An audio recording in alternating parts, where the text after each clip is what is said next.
Next, I've got Priscilla Martinez. That's a fantastic name, Priscilla. Beautiful. What interested you to become a marine biologist? This is question number one. I've been obsessed with fish my whole life, but when I was young, I was terrified by a certain film about a certain shark by a certain Steven Spielberg, and like an ulcer in your mouth that you just can't stop tonguing, it took over my life. And so sharks and then fish, and I have a natural bent towards marine biology. The next question, are killer whales really dangerous? Yes. Oh yes. Killer whales are the top ocean predators, and this is coming from a man that loves sharks.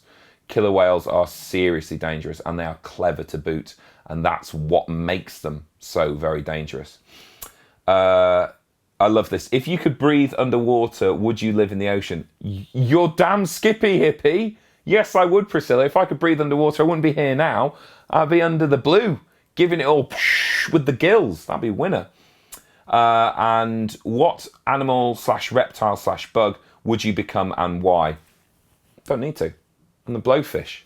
I already am. All right? So best check yourself.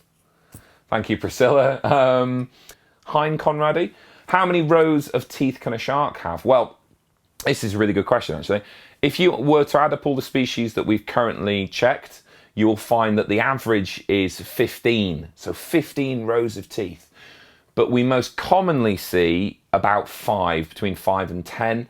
But a bull shark, which is a serious predator, can have 50 rows of teeth in its mouth, which is amazing, incredible. Next, I've got Emma Murray. How many children can frogs have? Well, frogs can spawn in huge numbers. And, you know, a prolific common frog might spawn 20,000 eggs in one season, and that's a lot. But the tadpoles that hatch out will never be 20,000, there'll always be a few less. And then of all the tadpoles that hatch out, not all of them will make it to froglets, there'll always be quite a few less. And so that 20,000 whittles down quite quickly. But frogs are, at times, incredible parents. And the Dendrobates, the poison dart frogs, I think they're still called poison dart frogs, I know them as Dendrobates, they lay eggs in tiny pools in the cusp of bromeliads, which are these plants you find in the rainforest. And they have these little areas, like little glasses, that keep water in them. And they will lay eggs in there and let the young mature in there, and they will actually move the tadpoles around. Some lay their eggs in a pool in the forest floor, and when the tadpole comes out, they'll hitch the tadpole up onto their back and climb up massive, huge trees to put them in these little bromeliad pools, which is very, very cool. So some frogs don't have too many, some frogs have loads. Other frogs, like the African bullfrog, they actually form giant nurseries of loads of different frog spawn that one big bad male will look out and look over, which is really cool. And finally, really good question. Jessica Law asks, how come animals are venomous? Now, frankly, this probably deserves a big Blowfish, ask the Blowfishy thing with the graphics and the stuff and the background and all that kind of jazz. But we're here now, so I'll give you the short version. Animals are venomous because the particular animal doing the job needs to finish the job quickly, okay? You take yourself, okay, go now and find yourself a big bag of crisps, and if your mum, dad or caregiver says you can't have crisps, tell them, too bad, the Blowfish said I could have crisps, and try and open that bag of crisps using only your mouth, okay? Film it, because it'd be hilarious, and you'll be all over the place and be crisps everywhere. You'll make a right mess, but the crisps aren't going anywhere, neither are you. You'll get there in the end. Now, try and do the same thing, but in 2 seconds flat. It's not going to happen. You're going to want to use your hands, and that's essentially what's going on with venomous animals. Predatory venomous animals often attack other animals that they need to kill quickly. So your classic example would be a snake. Now, you might not think that a snake has much to fear from a mouse or a rat, which is the classic prey item, but you're so wrong. A snake is a delicate animal. You know, it's got a lot of sensors in the front of its face, its nose, its eyes, its tongue, and a mouse or a rat, sharp teeth, sharp claws, they could do a lot of damage very, very quickly.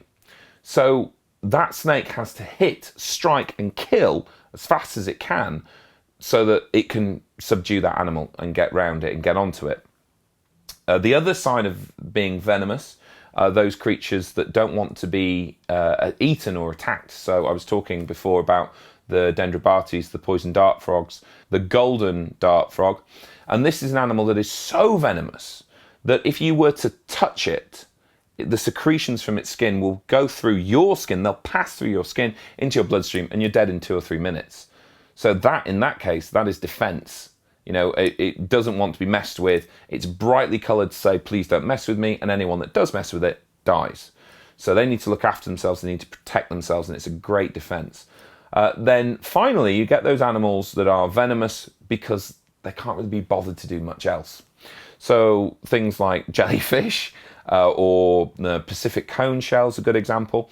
It's not a rapid animal, okay? It's not horsing about up and down the place, catching things willy-nilly.